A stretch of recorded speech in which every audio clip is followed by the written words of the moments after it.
ایک گھر میں 4 افراد ہیں، اگر ایک خامد، ایک بیوی، ایک بیٹا، ایک بیٹی، 4 افراد ہیں، کشمش کے لحاظ سے 8,000 گیا تو 8,000 میں اس کے کپڑے بھی بن جائیں گے، اس کی سیویاں بھی پک جائیں گی، اس کی عید بھی۔ تو میرے نبی نے روزے کے ساتھ غریبوں کو شریک کیا، اپنی امت کے فقراء کو شریک کیا کہ ان کو بھی خوشی پہنچاؤ کہ اللہ نے تمہیں دیا ہے۔ انہوں نے فرمایا واللہ لا یؤمن، واللہ لا یؤمن، واللہ لا یؤمن، اللہ کی قسم ایمان والا نہیں، اللہ کی قسم ایمان والا نہیں، اللہ کی قسم ایمان والا نہیں۔ کون یا رسول اللہ؟ کہ جس کا پڑوسی اس سے تنگ ہو وہ ایمان والا نہیں ہے، جس کا پڑوسی اس سے تنگ ہو وہ ایمان والا ہے۔ پھر ہم نے کہا واللہ لا یؤمن، اللہ کی قسم ایمان والا نہیں، کہ جو پیٹ بھر کے کھائے اور پڑوسی بھوکا سوئے وہ ایمان والا نہیں ہے۔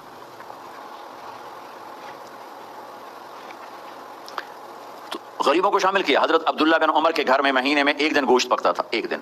تو ان کا ایک پڑوسی تھا یہودی۔ تو جب آپ کے سامنے کھانا رکھا جاتا تو پوچھتے بھائی ہمارے پڑوسی کو بھیجا؟